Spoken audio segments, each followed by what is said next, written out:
Bonjour à toi et bienvenue sur notre podcast The Victorious Woman.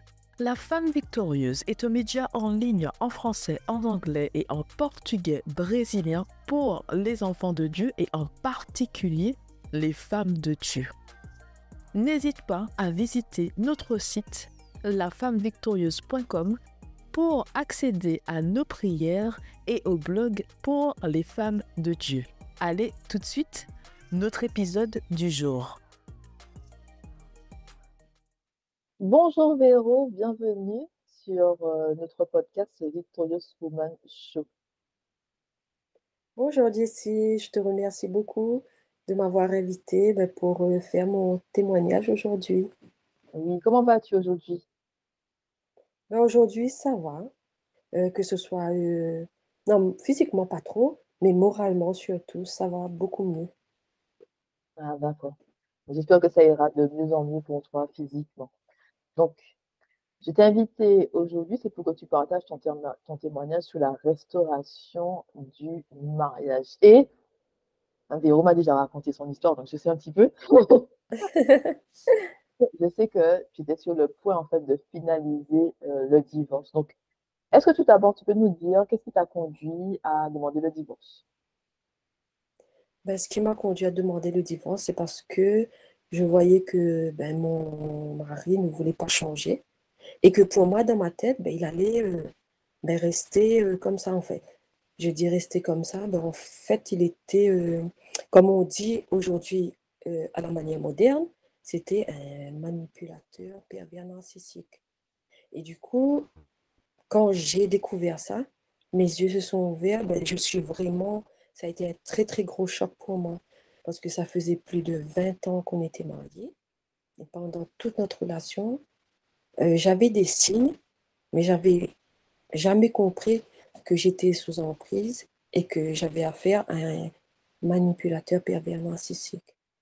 Et du coup, c'est par rapport à certains comportements, un beau jour, je me suis posé la question, pourquoi lui, il a le droit de me guider, de de guider ma conduite, ce que je dois faire, ce que je ne dois pas faire, et même au niveau des paroles, qu'est-ce que je devais dire, qu'est-ce que je ne devais pas dire. Et pourquoi quand moi je lui faisais une réflexion, il le prenait mal.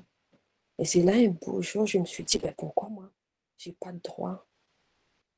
Et c'est après par rapport à certains comportements, je suis allée chercher sur Internet à quoi ça correspondait. Et c'est là que j'ai vu que c'est écrit manipulateur pervers narcissique. Du coup, j'ai tapé ça dans YouTube, sur Internet, et tous les traits de caractère qui étaient listés, je le voyais devant moi. C'était sa personnalité. Et du coup, par la suite, moi, je suis allée voir parce que j'avais besoin d'explications. Je ne comprenais pas. C'était comme si le ciel me tombait sur la tête. Et je me suis dit, en plus de 20 ans de relation, je ne me suis pas rendu compte de tout ça. Et du coup, j'ai pris rendez-vous avec une psychologue. Et c'est la psychologue qui m'a expliqué tout ça. Et par la suite, j'ai vu plusieurs psychologues. J'ai été voir des associations qui soutenaient les femmes et tout. Et tout le monde me disait la même chose, que ce genre de personnes ne pouvaient pas vivre ensemble. Il fallait le quitter. Donc moi, dans ma tête, tout le monde allait dans le même sens. Pour moi, je devais justement me séparer de lui parce que j'avais plus rien à attendre. Et donc c'est pour ça que je voulais divorcer. Mais comment tu t'es sentie par rapport à ta foi? Parce que tu es une femme de foi, tu es une femme qui prie, tu te rends compte que ton mari c'est un pervers narcissique, que ça fait plus de 20 ans que vous êtes ensemble. Les gens ils te disent qu'il ne va pas changer, il faut le quitter, mais toi et ta propre foi, et tu te dis que je dois divorcer. Comment tu t'es sentie par rapport à ça, par rapport à ta relation avec Dieu, ce vœu du mariage que c'est pour le meilleur et pour le pire? Comment tu t'es sentie par rapport à ça? Qu'est-ce qui s'est passé dans ta tête, en fait, quand tu t'es dit je dois passer à l'action? Déjà pour moi, je me suis sentie trahie. Parce que quand je me suis mariée, moi dans ma tête, je me mariais pour Dieu. Je me mariais parce que voilà, je croyais en Dieu et c'était un sacrement très très important. Et du coup, moi, pour moi, le fait qu'il m'ait épousée, il avait la même vision que moi. Dieu est important, le mariage, c'est sacré, donc on doit respecter le mariage. Et du coup, je me suis sentie vraiment trahie parce que pour moi, je me suis dit, ben, en fin de compte, on s'est mariés, mais on n'avait pas la même vision du mariage. Ok. J'étais vraiment, vraiment déçue. Oui.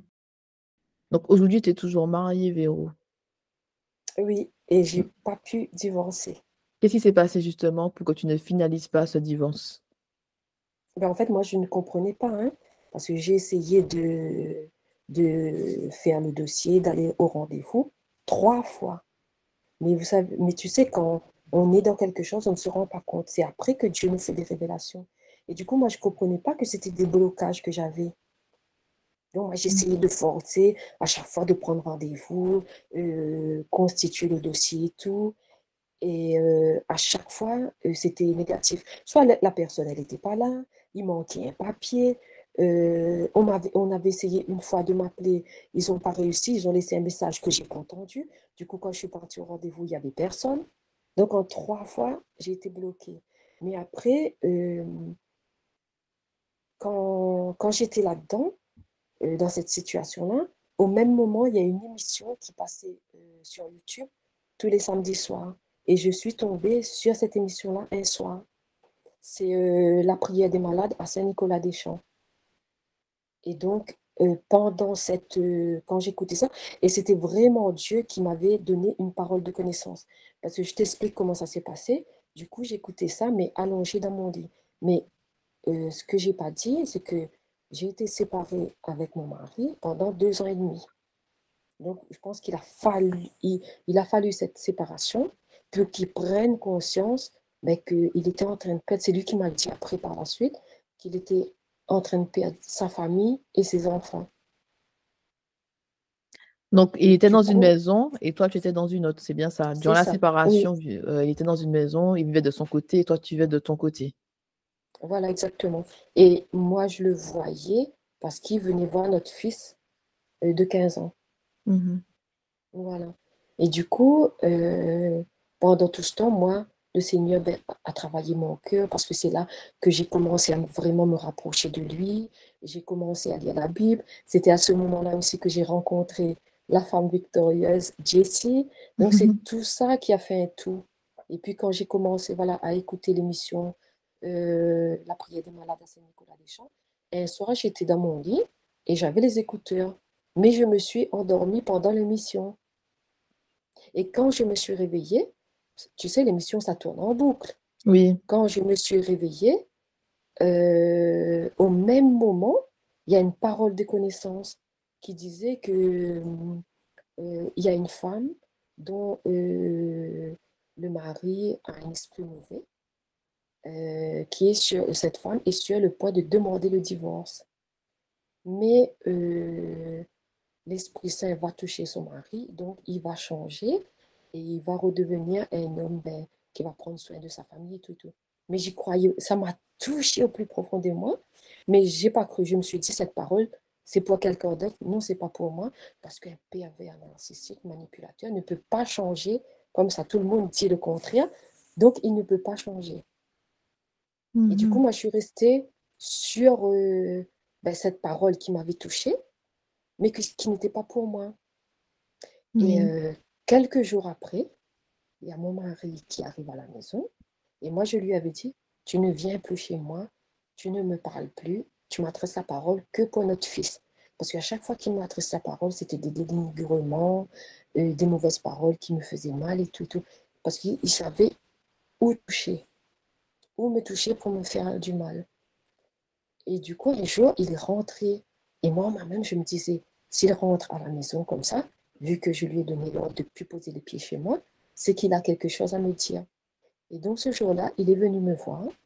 Il m'a dit qu'il était parti à l'église et qu'il ne comprenait pas comment il a atterri dans une église.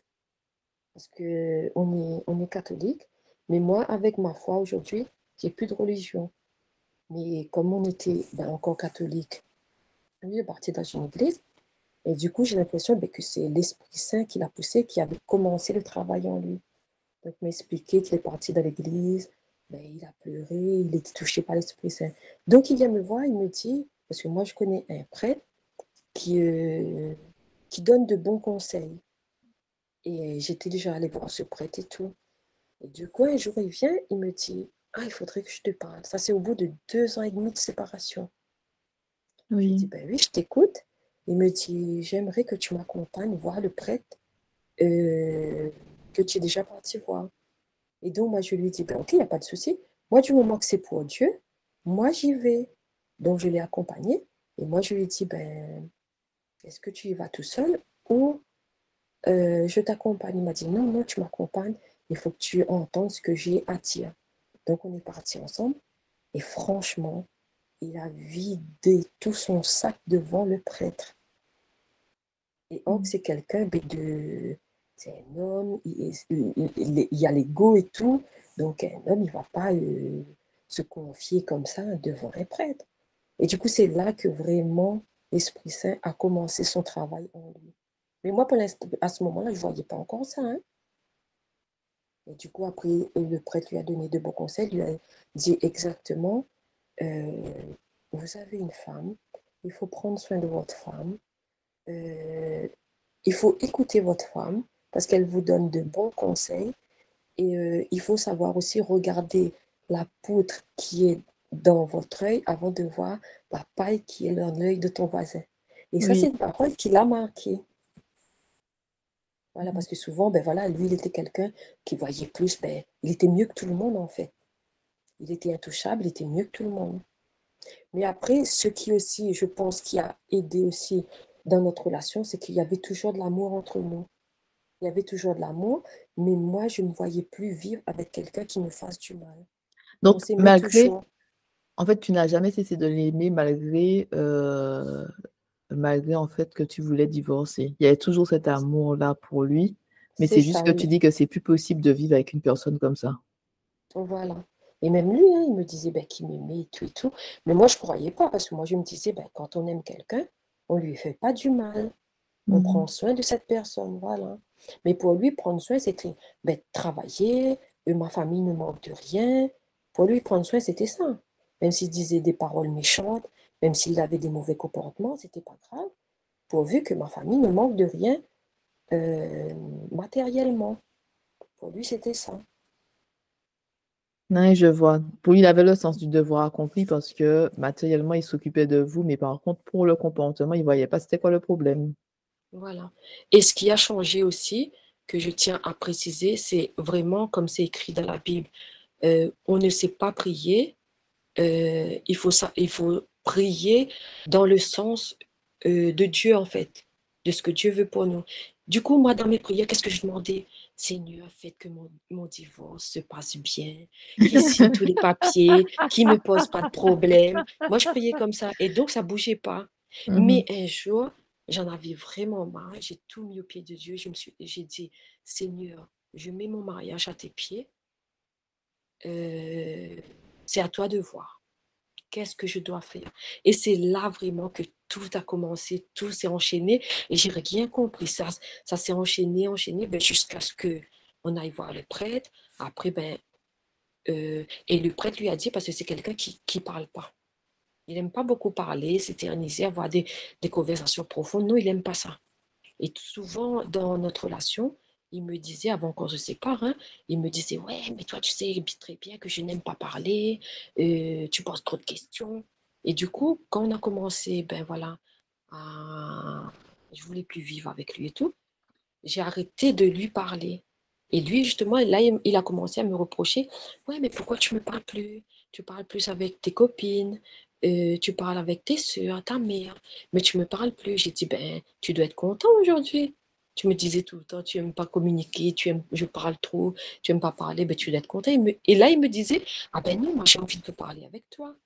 Mais Mhm. arrivé, voilà, dans cette situation comme ça, dans ces situations-là, ben, on n'a plus envie de rien avoir avec une personne qui nous fait du mal. C'est surtout quand on a pris conscience, justement. On ne veut plus rien de cette personne. Ah, je Mais comprends. après, du coup, Mais voilà. est-ce que tu t'es dit justement, j'ai fait tellement d'efforts avec cette personne-là que je n'ai plus d'énergie pour faire quoi que ce soit. C'est-à-dire que il n'y a plus rien en toi, tout fait genre, j'en peux plus et j'ai plus rien à donner à cette personne-là.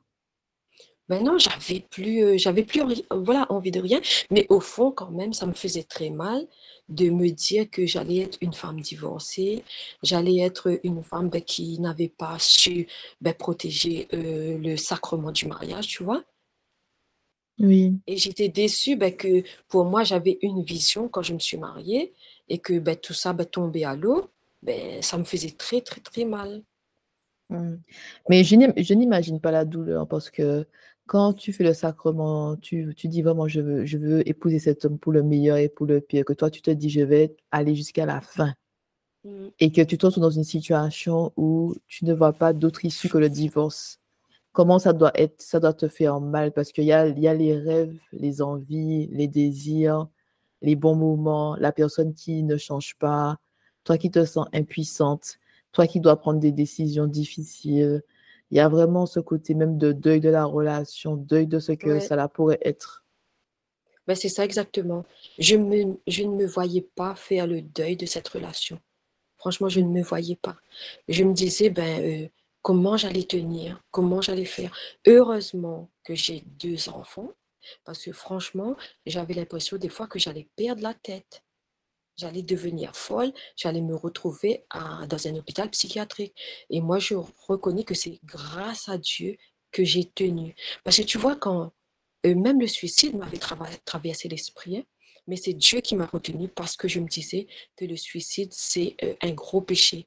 Et comme moi, je veux faire partie voilà, du royaume de Dieu, moi, je veux pas, voilà, je veux obéir à Dieu.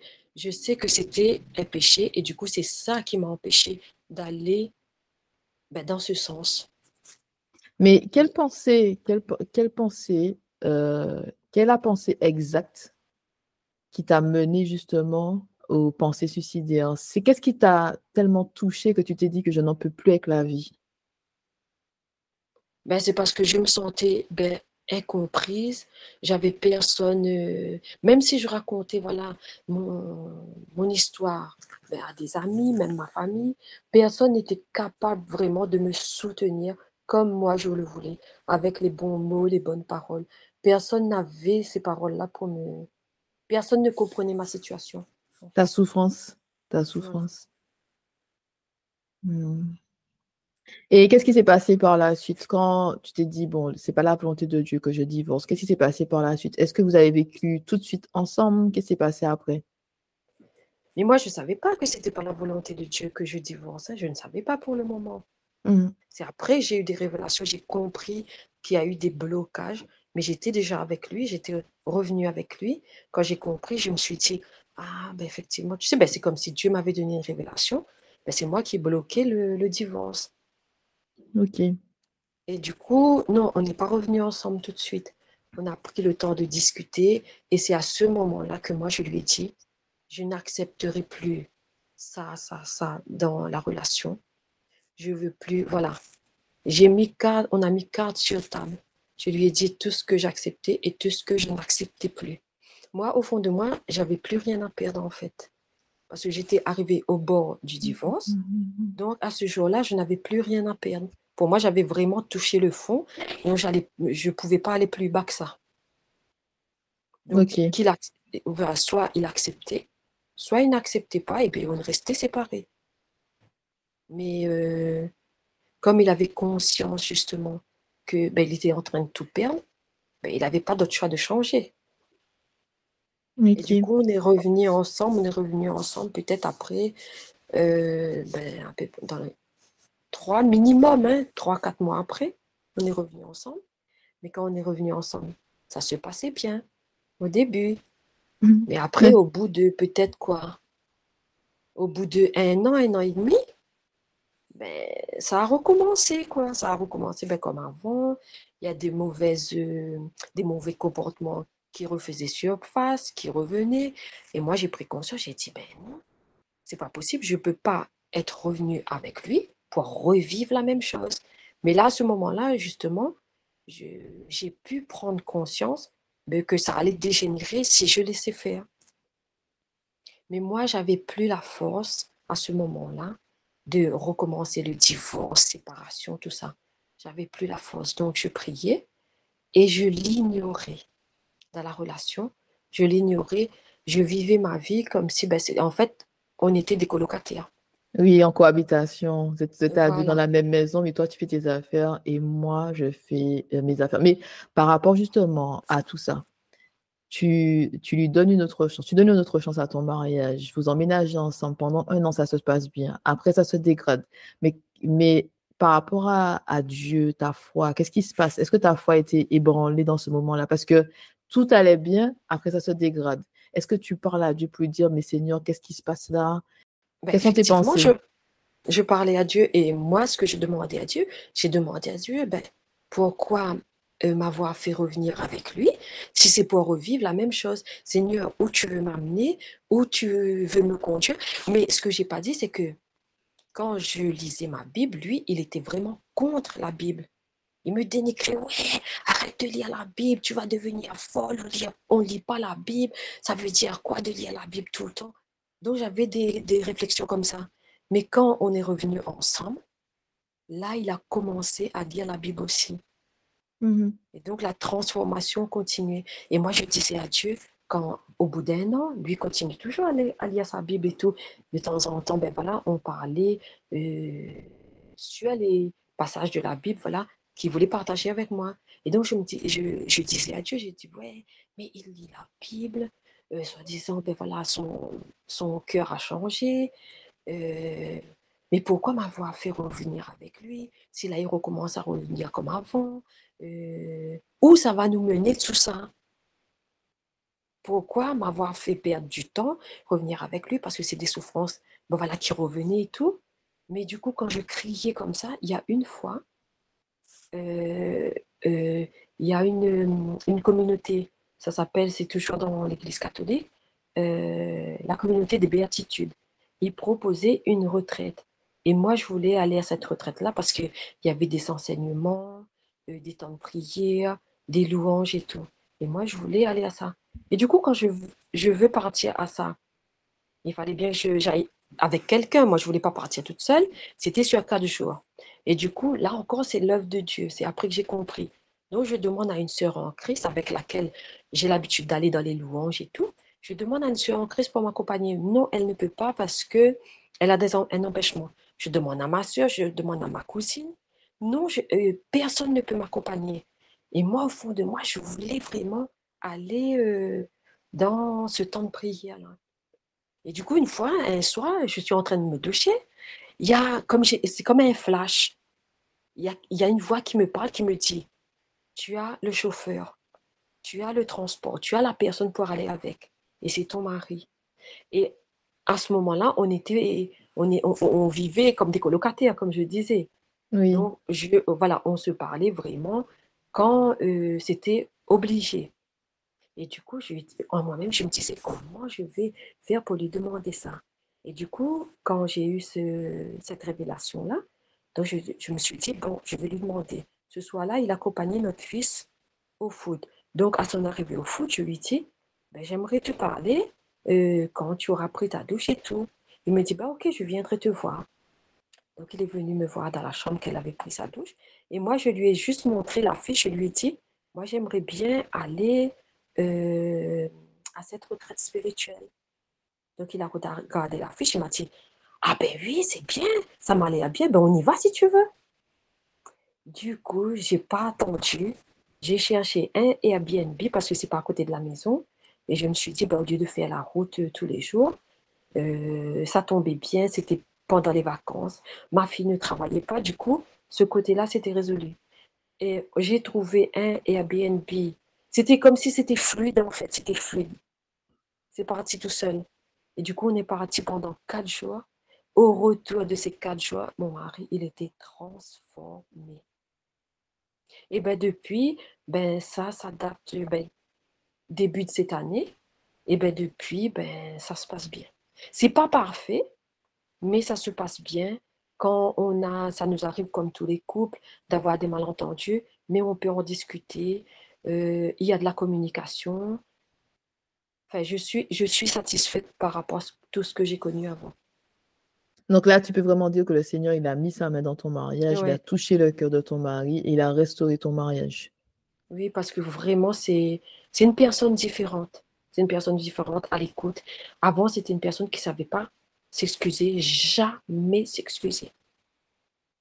Jamais. Il était en tort. Il va essayer, ben voilà, de détourner la faute sur moi, d'essayer de trouver des excuses, mais jamais s'excuser. Mais aujourd'hui, s'il a fait quelque chose de mal, ben, il va savoir dire, ben, excuse-moi, ma chérie, je te demande pardon, c'est vrai que j'ai eu tort. Donc, c'est vraiment quelqu'un le Seigneur qui a touché son cœur, qui l'a changé. Ah, d'accord, je comprends. Mais peux-tu nous parler, Véro, de l'attente? Parce que le plus difficile pour une femme qui souffre dans un mariage, même si le Seigneur lui a dit, je vais restaurer ton mariage, c'est de vivre avec la personne et de voir que cette personne-là ne change pas. Oui, Dieu touche le cœur du mari, mais ça prend du temps. Tu veux que les choses s'accélèrent. Mhm. Et quand tu vis avec quelqu'un, c'est des souffrances de tous les jours, puisque la personne n'est pas encore comme tu aimerais qu'elle soit, ou bien tu te dis que les choses n'avancent pas assez vite pour toi, tu souffres toujours, Dieu te dit d'attendre. Cette attente-là, est-ce que tu peux encourager les femmes qui sont dans cette attente-là, que le Seigneur leur a dit, je vais restaurer ton mariage, mais aujourd'hui, elles souffrent encore? Moi, ben, à ce moment-là, quand le Seigneur va commencer, voilà, je me suis rapprochée de Dieu, mon entourage aussi a changé en même temps. Pour moi, c'était euh, le fait de prendre conscience dans ce que j'étais.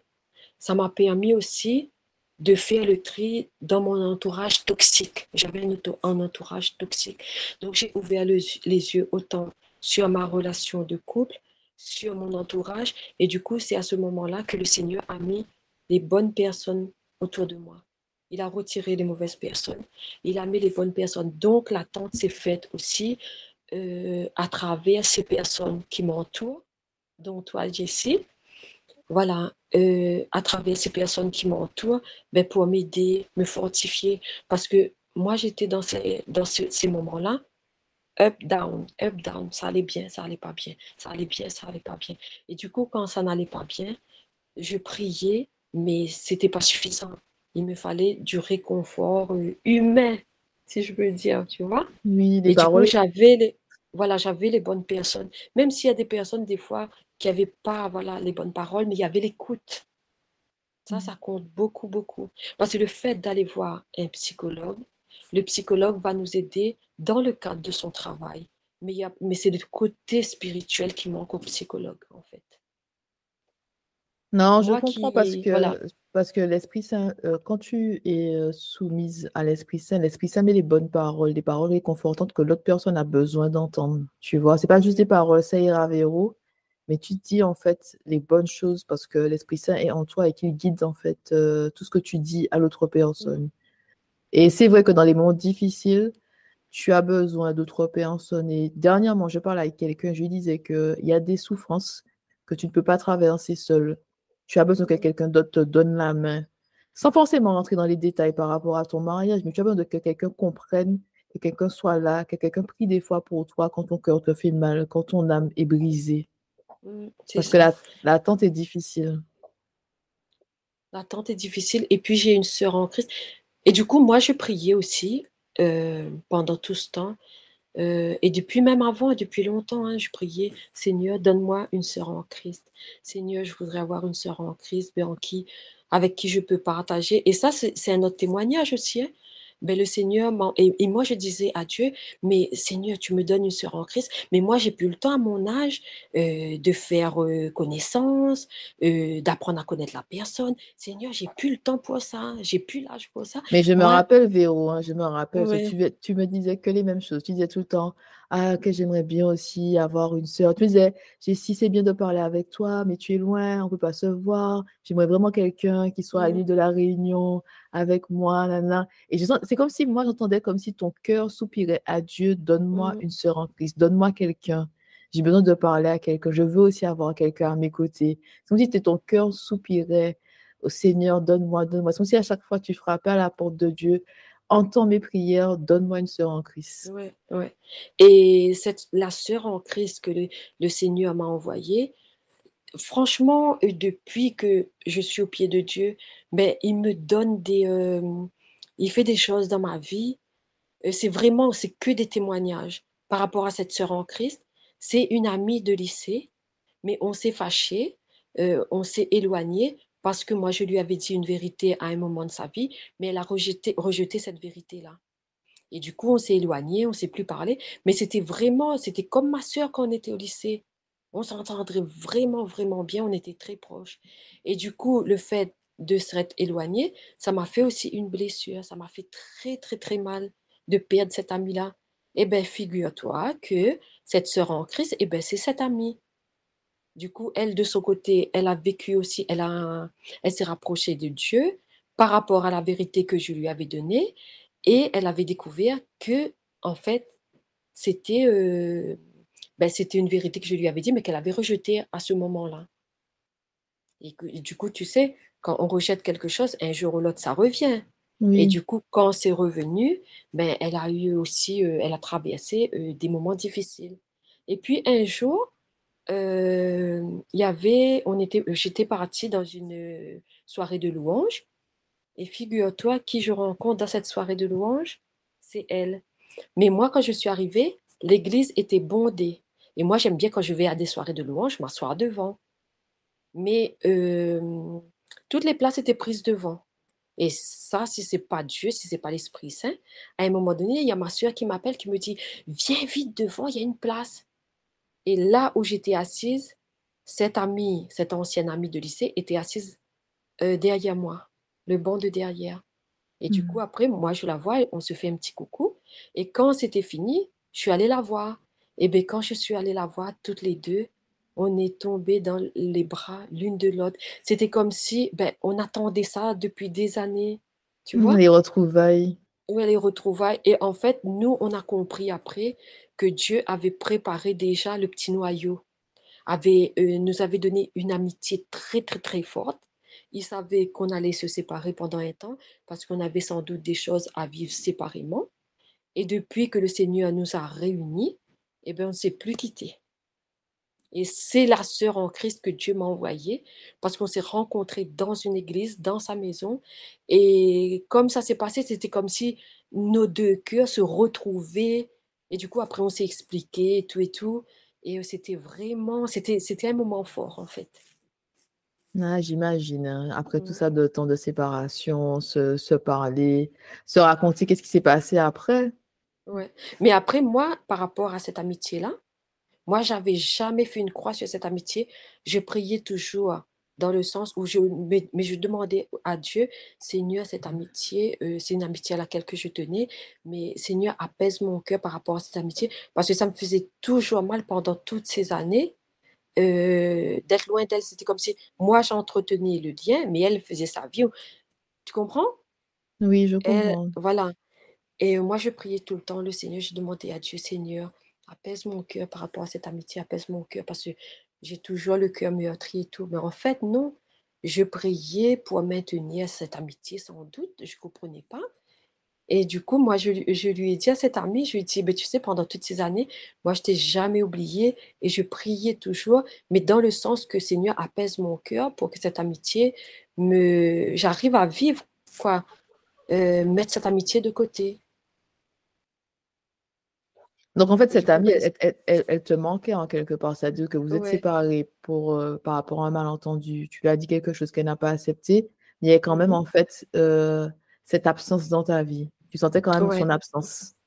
ouais. Et on s'est retrouvés au bout de quand même 19 ans, hein. C'est long, On hein? s'était, C'est on long. s'était perdu au moins 19 ans. Donc, je veux dire, C'est c'est pas une amitié, c'est pas quelque chose qui a duré, tu vois, 1 an, 2 ans. C'est quand c'est même long. 19 ans, hein. 19 ans, c'est long, hein. Ça, c'est 2 décennies, c'est long. Et même, tu sais, quand on marche avec Dieu et puis que tu t'es dit que des fois, tu dois attendre longtemps pour que sa parole se manifeste, c'est long. Mhm. Tu vois, c'est une douleur, quelque chose. C'est comme si tu as porté cette croix-là pendant des années. Ouais. Et moi, je m'y attendais. Mais quand on vous dit que Dieu fait l'inattendu de votre vie là. On ne peut pas penser à quel point. Mais moi, jamais j'aurais pensé qu'un jour, elle et moi, on se serait retrouvés et on serait restés redevenus proches comme avant, même plus. Parce qu'aujourd'hui, il y a Dieu au milieu de notre relation. On a compris qu'aujourd'hui, même s'il nous arrive un malentendu ou quoi que ce soit, le fait qu'il y a Dieu au milieu, on va toujours trouver une solution. Ça, on Mm. a compris. Et toutes les deux, on va vraiment dans le même sens. On regarde dans le sens de Dieu. Et on a compris qu'à ce moment-là, il n'y avait pas Dieu au milieu de nous. Le fait que de mettre Dieu partout, c'est ça qui fait tenir les relations. C'est ça qui donne de la force aux relations. Mais je suis d'accord avec toi parce que quand j'ai eu des problèmes avec les personnes que Dieu lui-même a placées dans ma vie, je suis allée voir Dieu. J'ai pas parlé à la personne. J'ai pas adressé le problème. Je suis allée voir Dieu. Je dis, tu as mis cette personne-là, voici ce qui se passe, qu'est-ce que je fais? Mm. Tu vois? Et comme les autres personnes étaient comme moi, dans le sens que nous savions très bien que c'est Dieu qui nous a réunis, on a eu tout le même réflexe d'aller poser la question à Dieu, qu'est-ce qu'on Mm. fait? Et lui, il a mis sa main et tout s'est arrangé. Et il y a une unité quand Dieu est au milieu. Parce que tu sais qu'il y a une autorité supérieure. Tu ne fais pas les choses selon toi. Ouais. Tu vas dire, Seigneur, prie, mets ta main dedans, qu'est-ce qu'on fait, comment on doit faire pour arranger les choses. Mm. Donc, c'est beau. C'est beau dans le mariage comme c'est beau, en fait, dans les amitiés. Les amitiés, ouais. Et ce que moi je vois, c'est qu'en fait, compte, nos cœurs sont reliés. Mm. C'est pour ça qu'on peut pas, je veux dire, il va avoir des malentendus, il va avoir peut-être, voilà, on va être fâché pendant quelques jours, mais ça va revenir parce qu'il y a le lien du cœur. Et c'est Dieu qui unit nos cœurs, en fait. Tu Oui, c'est sens la vrai. présence de Dieu, voilà. Par exemple, quand je te parle, je sens qu'il y a Dieu au milieu de nous, tu vois. C'est spirituel, mais on sent que nos cœurs sont unis par un lien qui est Dieu et Mm. rien d'autre. Oui, je suis d'accord avec toi. Je ressens ça avec beaucoup de sœurs en Christ. C'est comme s'il y a une unité, Mm. on est sous la même autorité. C'est une Donc, force entre nous, en fait, tu vois. C'est une force qu'il y a qui nous unit et voilà, qui va nous empêcher de prendre les mauvaises décisions ou même de parler, de se rendre compte peut-être qu'on a mal dit quelque chose, tu vois. oui, c'est vrai, c'est beau. C'est une bénédiction, Véro. Exactement. Quand on met Dieu dans sa vie, Oui. rien n'est plus comme avant. Tout change. Non, c'est vrai, c'est une bénédiction parce qu'on s'est rencontrés par rapport à la femme victorieuse. Après, ça fait longtemps qu'on se parle et tout. Je t'ai jamais rencontré face à face. Tu as la Réunion. Mm. J'ai dû faire tous les pays. On disait, Véro, je suis dans tel pays, je suis dans tel pays et tout. Non, mais c'est beau. Franchement, c'est beau. Moi, par rapport aux amitiés, hein, Dieu m'a donné les bonnes personnes, mes piliers. Mais après, je ne m'attendais pas à ce que Dieu mette de nouvelles personnes dans ma vie. Je ne m'y Mm. attendais pas. C'est-à-dire que je suis déjà satisfaite et comblée avec mon pote et ma sœur Lily. J'étais comblée déjà. Et après, le Seigneur, avec la femme victorieuse, il a placé d'autres personnes et j'ai senti que c'était la cerise sur le gâteau. C'est comme si Mm. C'est ça. quand on te dit que ta coupe déborde, il a mis en fait d'autres personnes et les bonnes personnes, des personnes avec, parce que moi, je veux toujours des relations où nous sommes unis, en harmonie et que tout le monde recherche la paix. C'est ça, voilà. La paix, Exactement. Voilà, la paix, ouais. la Et paix. c'est ça, en fait, hein, c'est le fait de se dire que, voilà, Dieu est au milieu de tout. C'est Dieu qui guide, en fait, hein. C'est Dieu qui tient les rênes. Nous, on suit et selon ce que lui, il veut pour nous. Oui, c'est ça, c'est Mm. ça. Ce qui fait il y a cette unité, cette paix, l'amour, même le fait de prier l'une pour l'autre, de pouvoir en fait se confesser, dire les choses, Mm. parler à cœur ouvert, ne pas en fait avoir peur de dire les choses en pensant que l'autre personne va nous juger. Il n'y a pas de jugement. C'est ça, voilà. On sait que l'autre ne va pas nous juger sur tout ça. Et on n'a pas Oui, besoin de ça, surtout quand on ne va pas bien, on n'a pas besoin de jugement. C'est pas ce qu'on a envie d'entendre. oui, c'est On a l'écoute, envie l'écoute. d'entendre, voilà. Voilà, quand on va vers quelqu'un, c'est parce on a besoin de paroles de sagesse, d'écoute. On n'a pas besoin d'être jugé. Déjà qu'on a mal, si on va être encore jugé, on va être deux fois plus mal. Et c'est là que j'ai appris aussi ce que signifie que le Seigneur nous donne au-delà de nos attentes. C'est ce Oui. que je vois. Voilà. Non, c'est vrai, il dépasse toujours nos attentes avec tout. Mhm. C'est-à-dire que si tu attends sur lui, il y a toujours ça. Si tu attends sur lui, surtout d'abord, Oui, nous devons attendre sur lui. Si tu attends sur lui, il fait au-delà de ce que nous pouvons penser et imaginer. C'est-à-dire que c'est toi, vrai. tu te fais des idées dans ta tête et quand tu vois le résultat, tu sais qu'il n'y a que lui qui peut faire ça. Tu es là, Seigneur, Mhm. merci, tu vois. Ouais. Ouais, voilà. C'est là qu'on comprend, voilà, Dieu a mis sa main. Oui, Ça peut être que lui, parce que c'est des choses qu'on sait que c'est pas de l'ordre de l'humain. On sait qu'il y a que, il y a une force suprême qui peut faire ça. Et cette force suprême, ben, c'est que Dieu. oui, Mhm. c'est beau, Mhm. c'est beau, c'est beau, c'est beau. C'est beau. Et je pense qu'on a besoin de ça en tant qu'enfant de Dieu parce qu'on vit dans un monde en chute. Et c'est comme si, quand on nous dit que vous êtes dans le monde, mais pas du monde, il y a sans cesse cette opposition. C'est-à-dire qu'on veut faire les choses selon le royaume de Dieu, mais le monde est en chute et la majorité des gens vont en fait sur le chemin qui mène vers la perdition. Tu vois, il y a tout le temps cette opposition constante. Et ça, s'il y a le repos, je pense, de l'âme, quand tu es entouré d'autres personnes qui ont le même désir que toi, faire la volonté de Dieu. Tu sens qu'il y a un repos, que tu peux vraiment être toi-même, parler de Dieu tranquillement, sans que les gens te regardent bizarrement. Dieu, tu as dit Dieu, C'est tu vois. ça, voilà. Mhm. Tu as osé dire le nom de Dieu. Tu as dit que Mhm. tu vas au culte ou à l'église le dimanche, les gens te regardent comme si tu vois, Ben oui, tu es c'est tabou en bizarre. fait. C'est un Oui, sujet tabou. Ouais, ouais. comme si tu es bizarre et tout, tu crois en Dieu. Donc, il y a du repos, en fait, le repos de l'âme avec les frères et les sœurs en Christ qui sont vraiment au pied de Dieu. Pas seulement je crois en Dieu, mais je recherche vraiment, en fait, Mhm. Mhm. le visage de Dieu et je fais tout, en fait, pour lui faire plaisir, faire ce qui est bon et juste aux yeux de Dieu. Et moi, ce que je voudrais rajouter aussi par rapport à la restauration du mariage, c'est que moi, ce que je vois, c'est que, tu sais, aujourd'hui, les gens se séparent pour un oui, pour un non. On se sépare, on prend quelqu'un d'autre, on se resépare. Et ce témoignage, justement, vient à l'encontre de cette idée de nos jours-là. Ça, voilà, la société aujourd'hui, ouais, tu es avec un homme qui te fait du mal, donc tu n'as pas ton temps à perdre, il faut faire ta vie, le monde nous pousse à nous tourner vers nous-mêmes.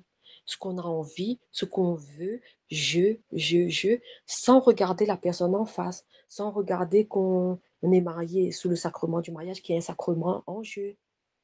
Et donc, moi, je pense aussi que ce témoignage-là vient à l'encontre des idées reçues du 21e siècle. Oui, mais les personnes ne pensent pas à poser la question à Dieu. Voilà, Seigneur. Moi, je pense moi, je pense qu'il y a un problème. Le premier problème est que les gens ne sont pas préparés au mariage et Mhm. beaucoup de femmes ne savent pas prier pour leur mariage. OK? Et c'est vraiment quand la relation se détériore que les personnes pensent qu'est-ce qu'on fait? Mais ici, j'ai passé beaucoup de choses et les années ont passé. Après ça, Exactement. quand elles se disent, bon, ou il se dit, quand il ou elle, ils se disent, bon, je n'en peux plus, je veux en finir, ils ne pensent pas forcément à aller vers Dieu et mettre la peine. Voilà, je me suis mariée pour le meilleur et pour le pire. J'ai pas toujours fait les bonnes choses, Seigneur. Je ne sais plus quoi faire. Moi, je n'en peux plus. Tout ce que je vois, c'est le divorce. Quelle est ta volonté dedans? Qu'est-ce que nous devons faire? Qui nous devons aller parler? Parce qu'il y a des pasteurs qui aident les couples en difficulté, il y a des prêtres aussi, il y a Mhm. des conseillers, je ne sais pas, prier pour son mariage, des choses comme ça. Les gens ils vont plus se poser la question, la situation est insoutenable, je dois mettre un terme Oui, à cette situation qui me fait mal. Donc, ils vont penser tout de suite, faisons les démarches pour divorcer, pour se séparer avec cette personne qui me fait mal. Ils vont pas forcément penser, laisse-moi prier. Peut-être me mettre en sécurité, c'est-à-dire que si vraiment la personne est toxique, mets-toi en sécurité. oui. Tu peux en fait te dire, cette personne-là est toxique, on peut pas être sous le même toit, mais prie en fait, demande à Dieu quelle est sa volonté dans cette situation-là. Ben oui, comme je te disais au tout début, hein, moi, je priais pas dans ce sens. Moi, je priais dans le sens où Dieu devait exaucer. C'était Dieu qui était à mes services, en fait, hein, à mon service. Seigneur, je veux divorcer parce que mon mari n'est pas bien et tout, je ne peux pas continuer avec lui. Donc, Seigneur, aide-moi à divorcer. Donc, c'est moi qui impose à Dieu ce que je veux. Et non pas c'est lui qui vient mettre la main dans la situation qui m'arrive, dans le problème qui m'arrive. Et du coup, c'est quand j'ai commencé à changer ma façon de prier, j'ai tout mis au pied de Dieu. C'était moi qui arrêtais de vouloir tout décider. C'est là que tout a changé, que j'ai compris, voilà, j'ai tout mis au pied de Dieu. Seigneur, ben, si c'est ta volonté, on ne se sépare, mais si ce n'est pas ta volonté, ben, c'est toi qui dois me montrer le chemin, nous guider et nous aider à prendre les bonnes décisions. Seigneur, je mets mon mariage à tes pieds. Quand le mariage est au pied de Dieu, moi je pense que le Seigneur fera le nécessaire. Oui, il faut le nécessaire, mais après, il y a l'attente, cette attente longue. Et l'attente, et puis ben, le Seigneur, c'est lui qui m'a donné aussi la patience. Mais après, il y a beaucoup de choses qui est travaillées dans ces situations-là. La patience, notre façon de parler. Parce que des fois, je veux dire, quand il y a un malentendu avec le mari, donc lui c'est A, moi c'est B. Donc, tu vois, ça n'en Mhm. finit plus. À qui aura le dernier mot? Et moi, j'ai appris justement à tout stopper pour pas que ça dégénère. Mais moi, je sais que c'est pas moi. Parce que quand quelqu'un nous met en colère, qu'est-ce qu'on a envie de faire? Ben, de répondre, Non, mais tu de... as raison parce que le Seigneur vraiment travaille sur ton caractère. Il travaille sur ton caractère et tout pour pouvoir savoir. Parce que je pense que quand tu t'as bouché au pied de Dieu, tu sais à quel moment tu peux répondre et à quel moment il faut Mhm. s'arrêter. Il ne faut pas aller trop loin. Il y a un moment, il te dit stop, C'est ça. ne parle Mm. plus, c'est pas la peine, tu vois. Mais moi, j'ai beaucoup ressenti ça. Et ça m'aide aussi ben, dans beaucoup de... Quand je discute avec n'importe qui, hein, quand je vois que ça va aboutir à rien, ou au contraire que ça va dégénérer, ça peut dégénérer la conversation, ben, j'arrête, je stoppe tout. Et lui, du coup, mon mari, il comprenait pas que moi, je me comportais comme ça. Quand on commençait à avoir une discussion, on n'était pas sur la même longueur d'onde, moi, j'arrêtais de parler. Et souvent, il me reprochait, ouais, mais pourquoi tu es fâché? Quand je te parle, tu réponds plus et tout. J'ai dit, non, je suis pas fâchée. Mais sauf que, mais il lui a fallu du temps pour comprendre ma réaction. Parce que lui pensait que moi, j'étais fâchée. Mais au fond, moi, non, j'étais pas fâchée. Je sais que ça n'allait nous mener à rien et que à ce moment-là, il n'était pas encore en capacité d'avoir une conversation, d'entendre ce que moi j'avais à dire. Oui, je comprends, c'est vrai. Mais il y a des situations, la personne répond juste pour avoir raison, mais pas pour entendre ce que tu as à dire. Avec C'est genre, ça. j'ai raison, tu as tort et tout, mais la personne n'entend pas en fait ce que tu as à dire. Des fois, tu parles, mais est-ce que ça t'est arrivé, ça, Véro? Tu sais, quand tu parles à la personne de tout ton cœur et puis tu as l'impression que l'autre personne ne te comprend pas du tout, il n'y a rien. Tu fais comme si tu parles, tu fais un long discours et puis ce qu'elle te dit que tu as dit, tu es là, mais tu es totalement à côté de la plaque. Non, mais il y a ça, le fait de ne pas comprendre, voilà. Mais surtout, c'est que moi, je me disais, ben, comment je suis avec mon bras droit, ma moitié, la personne avec laquelle c'est la première personne qui doit être ben, mon ami, mon confident, mon mari, euh, la personne qu'on est marié avec, elle doit être tout après Dieu. Donc, le fait de me dire, ben, si mon propre mari ne me comprend pas, n'est pas à mon écoute, ben, à quoi ça sert d'être marié? Mm. C'est ça qui me faisait mal, que la personne avec laquelle je partageais ma vie n'était pas capable d'entendre ce que je dis, de comprendre mes souffrances, de comprendre ce que je dis quand je parle, quand il y a quelque chose qui ne me plaît pas, qui me fait mal. C'est ça qui me faisait le plus mal, d'être incomprise par la personne avec laquelle j'étais unie. C'est ça qui est Mm. le plus dur. Ah, c'est une douleur profonde. Mm. Et que la personne en face n'arrive pas à visualiser, voilà, qu'on est dans une douleur profonde. C'est difficile, ça, hein? Et se dire ben, que on est avec cette personne, on est, euh, on est marié, donc on ne peut pas se séparer n'importe comment comme ça. S'imaginer, ben, je dois faire encore peut-être 20 30 ans avec lui, dans quelles conditions? Il y a tout ça qui rentre en jeu, hein? Je me suis posé beaucoup de questions. Je me suis vue, ben, dans des années plus tard, ben, est-ce que je pourrais supporter de vivre comme ça encore combien d'années, combien de temps? Mm, Et c'est le difficile. Seigneur n'est pas, voilà, n'est pas comme nous quand on se parle, on a la réponse tout de suite, on a une réponse audible. Tu vois, c'est des révélations qu'on a. C'est parce que, ben voilà, il faut apprendre à entendre, voilà, les messages que Dieu nous envoie. Mais là, quand on est en colère, on n'est pas bien, ben on n'est pas disposé à entendre Dieu. Hmm. C'est vrai, tu veux juste que la situation cesse et trouver une solution Exactement. rapide. Tu es là, Voilà, tout de oui, suite. j'ai supporté. Et en plus, tu réfléchis comme ça. Tu es là, j'ai supporté tellement tant d'années et tout. Il faut que ça cesse au plus vite. Mhm. Je n'en peux Mhm. plus. Je dois sortir de là. C'est ça, voilà. Et ben, c'est plus ça qui est difficile, de se dire qu'on vit avec une personne qui ne nous comprend pas. Oui, j'ai déjà connu ça. J'ai déjà connu ça. C'est une douleur profonde parce que de tout ton cœur, de toute ton âme, tu aimerais que la personne te voie, t'entende, te Mhm. comprenne, te tende la main, te dise qu'on va arranger les choses ensemble et tu as l'impression que la personne te tourne le dos, te méprise Mhm. et te regarde comme si parfois tu es folle. C'est ça, Tu vois? exactement. Et Ça, que, ça. ben voilà, lui, il est, ben, pour lui, hein, ben, pour lui, il est plus important que ce que je dis. Mhm. Ce que je dis n'a pas d'importance, voilà. Oui, oui. Mais le mariage, c'est quelque chose de très, très, très... Parce qu'au début, quand on ne connaît pas, ben voilà, on pense que le mariage, ben, on va tout faire du mieux qu'on peut.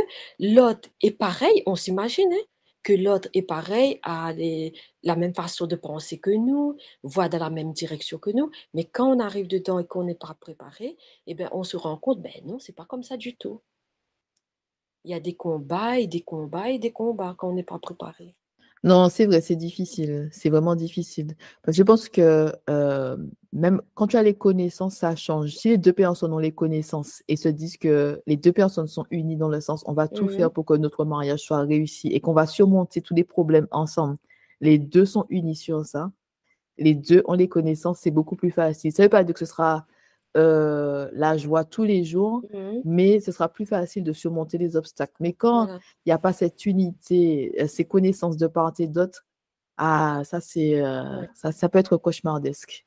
Ça peut être vraiment Et difficile. Et quand tu as des problèmes dans mhm, ton mariage, la vie ne s'arrête pas de tourner. Tu as les enfants, le travail, les factures, les autres membres de la famille qui, des fois, mhm, mhm, ajoutent. Tu vois, c'est pas comme si vous êtes isolés puis il n'y a que vos problèmes. Non, il y a d'autres problèmes parfois. voilà. Et après, ce qui vient rajouter aussi, c'est les jugements de l'extérieur. Mm. Quand, ben voilà, quand les gens ont vu qu'on était divorcés, et du coup, ça parle. Tu sais, dans les îles, comment c'est? Je ne sais pas les autres endroits, mais dans les îles, on est entouré ben, bien souvent de la famille, des amis qu'on connaît depuis longtemps. Et ben ça parle dans le dos, hein? Mais Il y oui, en, voilà, il y en a qui veulent savoir qu'est-ce qui s'est qui s'est passé. passé? Oui, qui est Voilà. en tort? Qui est en tort? Est-ce que Voilà, c'est qui ont toi ou c'est tort, lui? voilà, voilà. Et après, ils n'ont pas, eux, ils n'ont pas tous les éléments. Donc, du peu qu'ils savent, ils vont juger là-dessus. Oui. Et du coup, il y a ça aussi à supporter. Donc, il faut être suffisamment fort pour se dire ben, que on met derrière tout ce qu'on entend, voilà, tout ce que les autres peuvent penser, parce qu'on a juste un but, ben, que notre situation s'arrange.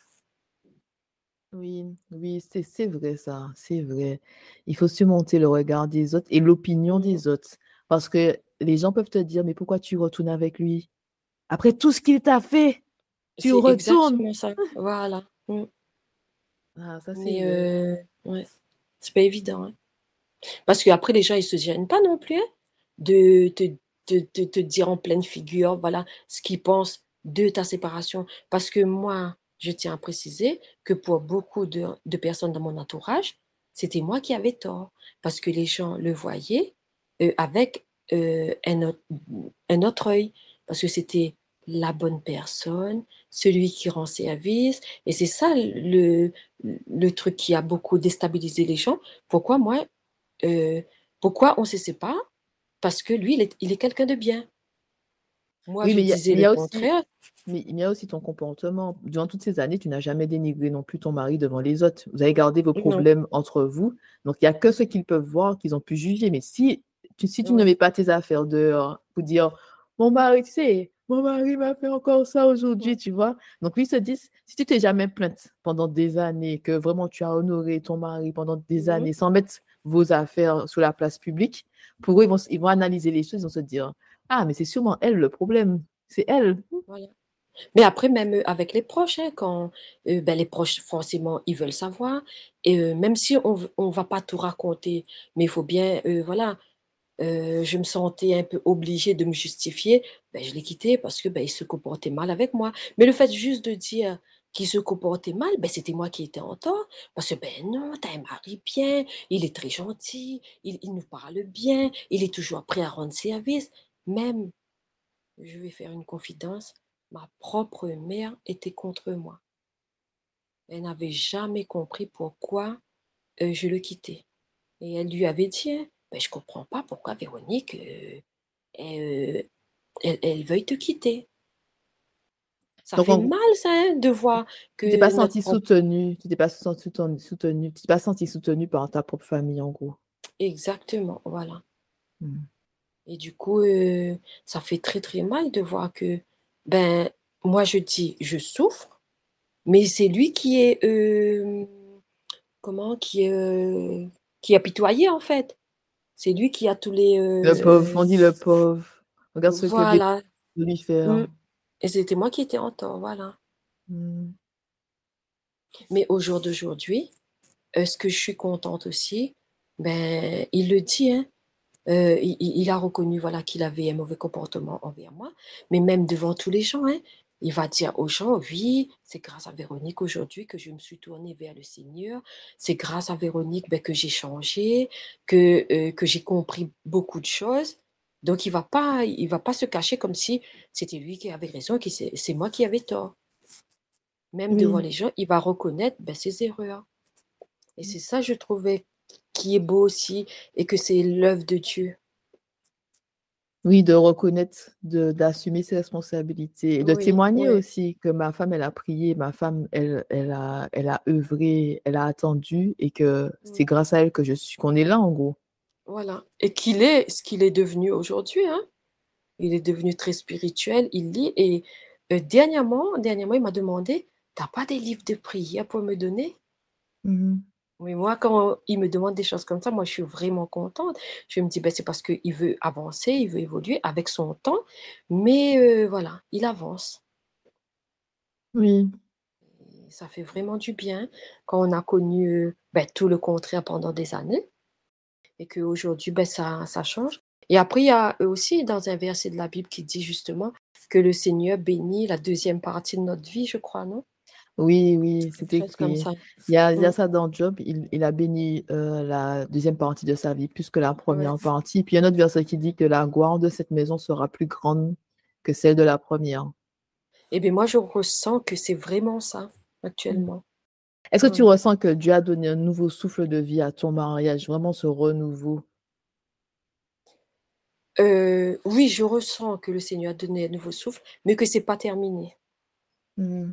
Voilà. C'est pas la fin. Je sais pas si on aura des choses compliquées à vivre ou quoi, mais je sens qu'il a pas fini, quoi, avec nous. Mm, ok, je vois, je vois. Ouais.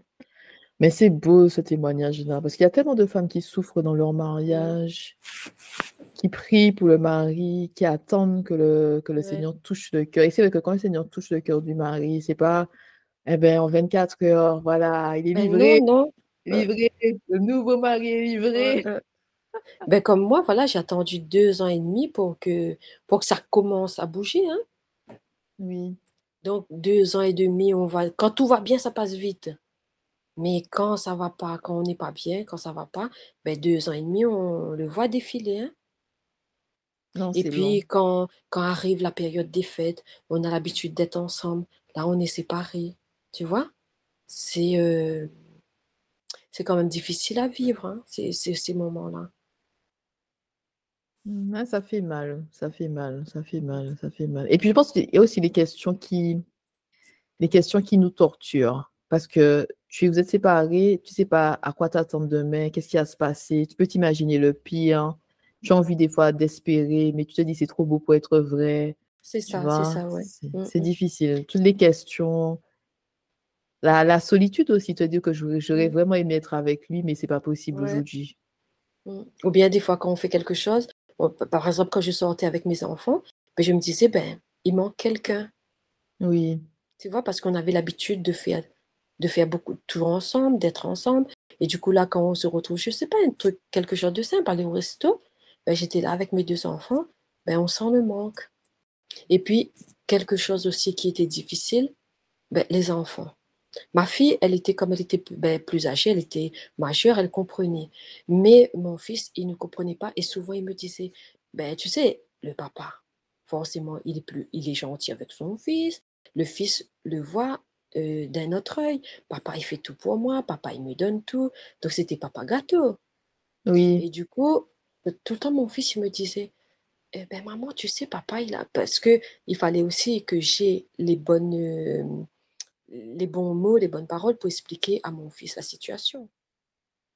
Et donc, moi, je lui disais, ben, tu sais, ben, avec papa, ben, ça va pas. Donc, c'est pour ça qu'on est séparés pour le moment. Euh, euh, mais lui, à chaque fois, il allait il voyait son papa. Quand il revenait, qu'est-ce qu'il me disait? Ben, tu sais, maman, ben, papa, il a changé, hein. Papa, il est gentil maintenant. mhm. Mais sauf qu'il ne sait pas la profondeur des problèmes d'adulte.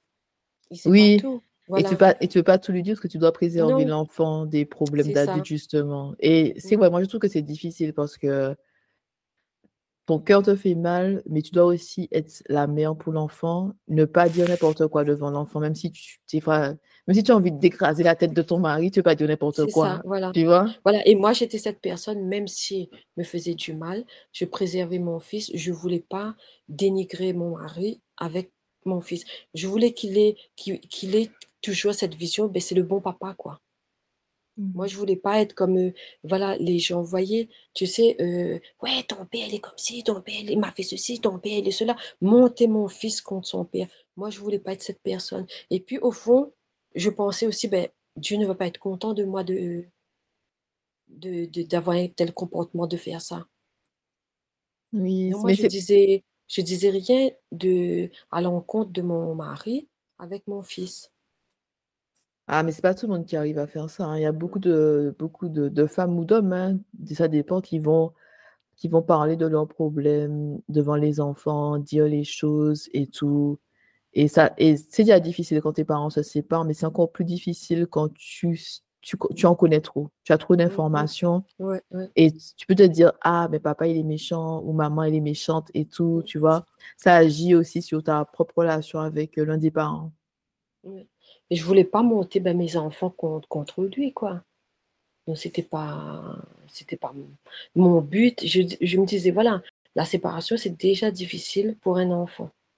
Donc, à quoi ça sert d'en rajouter mes problèmes, voilà, d'en rajouter, voilà, pour lui faire du mal, hein. Lui faire du mal plus encore. Et du coup, je prenais sur moi.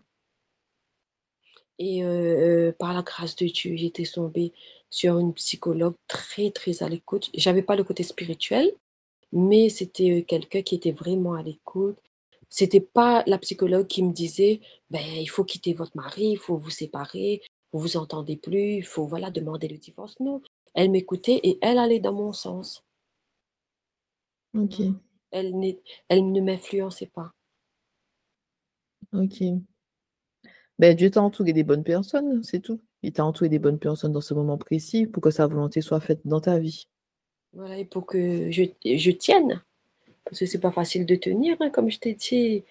J'avais, voilà, l'esprit de suicide. Le seul truc que j'avais envie, des fois, je me disais, j'ai envie de fermer les yeux, ne plus voir rien, ne plus sentir rien. Voilà, Mhm. j'avais envie d'être loin de tout, loin de tout.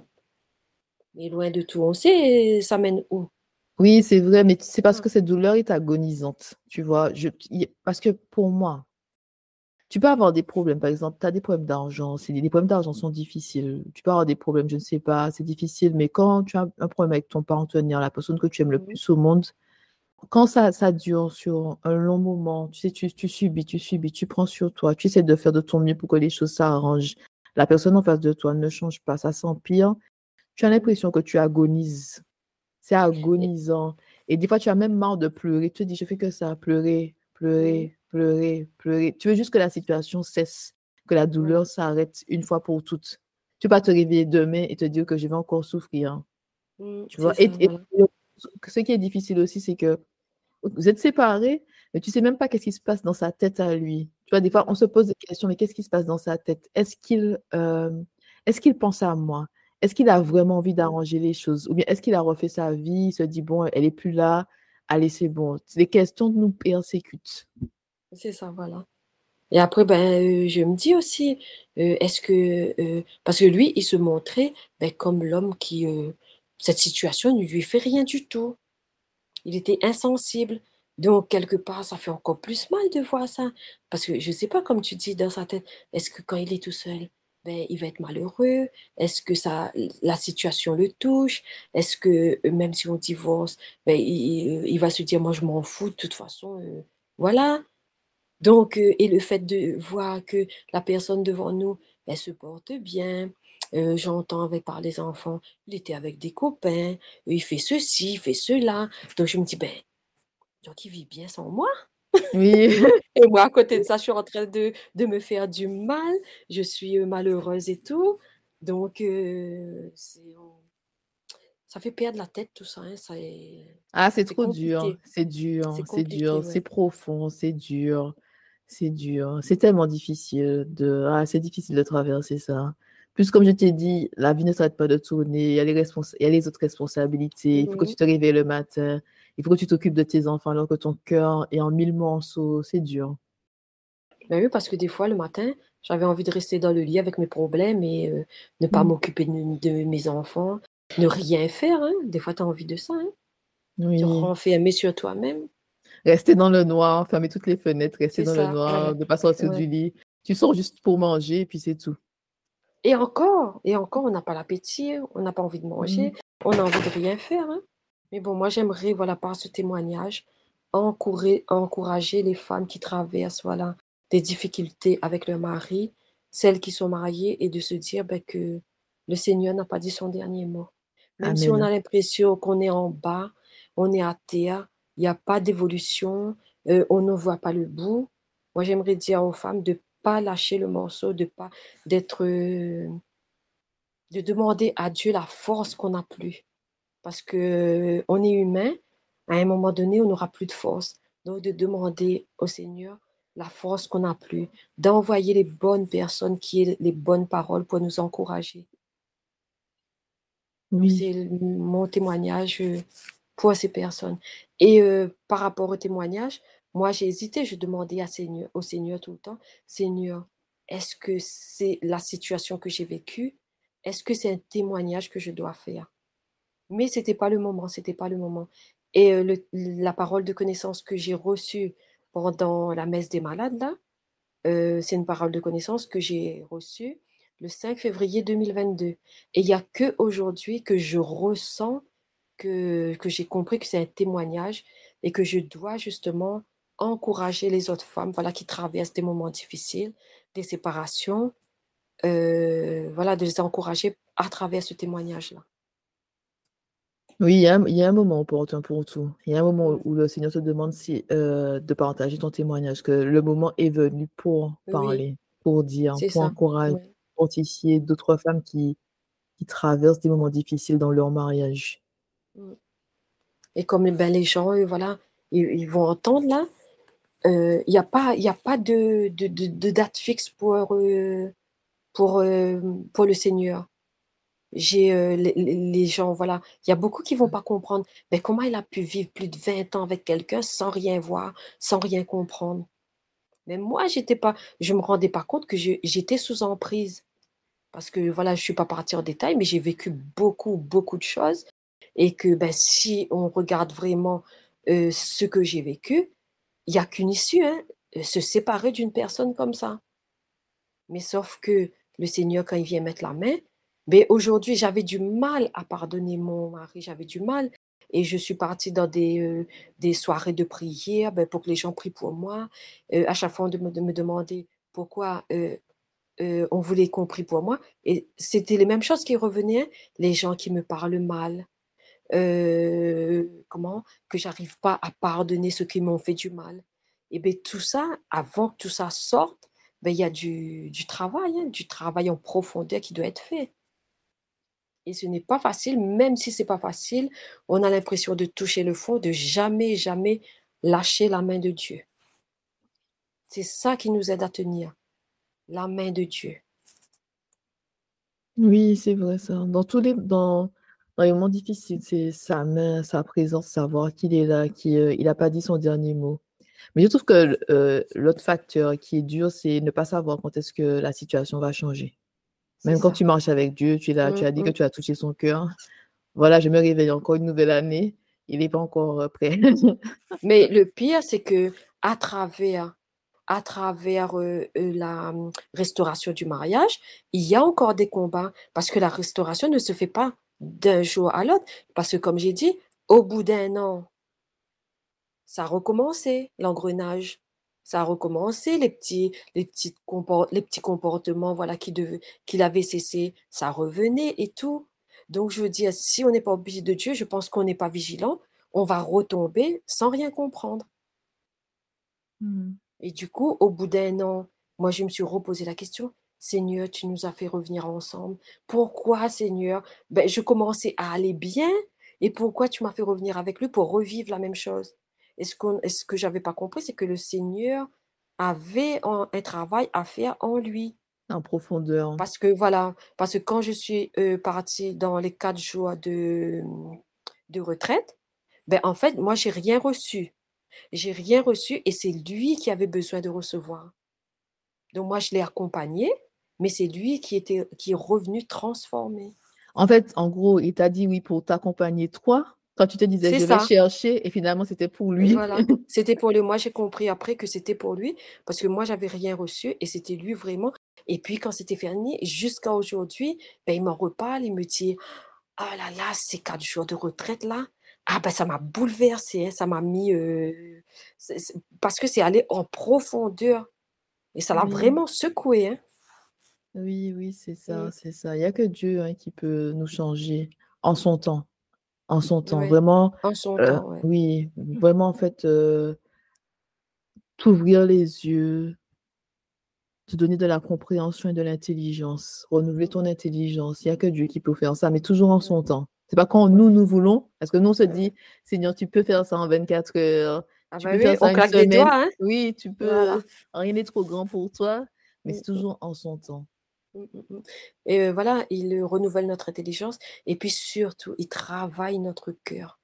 Il travaille notre cœur parce que sans un travail en profondeur dans le cœur, ça va pas changer, même si on lit sa Bible, hein. Oui, oui, oui, oui. Mhm. Le Parce cœur. qu'il y a, voilà, quand le cœur change, il y a les comportements aussi qui changent, qui évoluent. Mais il y a un verset qui attache tout ce qui sort du cœur. Il te dit que c'est ce que tu exprimes en fait ce qui est dans ton cœur. Mhm. Donc c'est le cœur. Dieu doit changer le cœur. Ouais. Véro, est-ce que tu as quelque chose à rajouter ou tu dis j'ai tout dit, tout est sorti de ma bouche, c'est bon. Ben non, moi, tout est sorti de ma bouche, sauf que moi, je veux, ben voilà, que les femmes, justement, qui sont sous euh, le sacrement du mariage, que c'est très, très important voilà, de pas mettre fin selon nos propres désirs, toujours tout mettre au pied de Dieu. Oui, allez demander à Dieu qu'est-ce qu'il souhaite, qu'est-ce qu'il Voilà, veut, sa c'est volonté. ça. Parce qu'avec nos yeux humains, on voit pas plus loin que nos souffrances, on voit pas plus loin que, ben, que pour que ça cesse, il faut qu'on se sépare. Et puis le monde d'aujourd'hui hein, nous pousse hein, à aller dans ce sens. La séparation, c'est la meilleure solution. Mais pour Dieu, c'est pas forcément. Ça peut être la solution comme pas. Oui, oui, je Voilà, suis parce d'accord qu'après, avec je toi. dis pas non plus que tous les mariages vont être restaurés. Mais Mais je suis sauf d'accord que il avec toi. faut essayer, voilà. Il faut essayer, il faut pas, voilà, dès que il y a un malentendu, dès que quelque chose ne va pas, et ben qu'on pense tout de suite, même si il y a des témoignages des gens, ouais, moi de toute façon, moi je suis, comment, j'ai divorcé parce que ça n'allait plus. Non, on ne doit pas regarder ce qui se passe autour de nous, écouter ce que les autres disent, parce que moi, j'avais une amie, justement, je pensais que c'était une amie, et elle me poussait, moi, je ne comprenais pas, hein, elle me poussait à quitter mon mari. Parce qu'elle me disait, ben tu sais, moi, même quand j'étais... Parce qu'elle était séparée par contre, hein, mais elle avait de bons conseils. Même quand j'étais avec ben, mon compagnon, moi, tu sais, je sortais, je sortais avec les copines, j'allais boire un coup avec les copines, j'allais en boîte de nuit et tout. Donc, si on n'est pas posé, on n'est pas au pied de Dieu, ben, même si notre mariage peut être restauré avec ce genre de personnes, si on suit les mauvais exemples, ben, les mauvais entraînements, là, ben, c'est sûr que on va se diriger vers le divorce, hein. C'est vrai, l'influence des autres, l'influence, l'opinion des autres. C'est ça qu'il faut se mettre au pied de Dieu pour dire qu'est-ce que je fais. Parce que si Dieu veut restaurer, il va restaurer. Si Dieu, ben Mhm. voilà, faut demander à Voilà, Dieu s'il qu'est-ce veut que je fais. séparer, voilà. Mais au moins, si c'est une séparation que Dieu a voulu. Oui, oui, tu sais que tu es en alignement avec lui, que Voilà, Dieu te libère en fait de cette union. voilà. Mais de toute façon, après, on le sent quand c'est Dieu qui a mis la main dans la situation, hein. On va le sentir, hein. Ouais, je suis d'accord avec toi. Ouais. Ben, merci beaucoup, Véro, hein, pour ton témoignage. J'espère que que ça va toucher le cœur de beaucoup de femmes, beaucoup de personnes qui traversent des moments difficiles dans le mariage. Et moi, je prie, hein, vraiment pour que Dieu apaise le cœur des personnes qui nous écoutent et qui souffrent en ce moment. Ne lâchez pas la main de Dieu. Voilà. Ben, je dis pareil, voilà. Sur tout ça, Dieu au milieu de tout. Oui. Au nom de Mm. Jésus. Amen. Merci, Amen. Véro. À très bientôt. À bientôt, Jessie. Pour aller plus loin, tu peux t'inscrire à nos sessions de formation L'identité et la puissance de la femme selon Dieu ou encore nos séminaires sur la confiance en soi et sur la peur. Pour t'inscrire, tu as juste qu'à cliquer sur un des liens qui se trouve dans le descriptif. Merci d'être resté avec nous jusqu'à la fin et à très bientôt.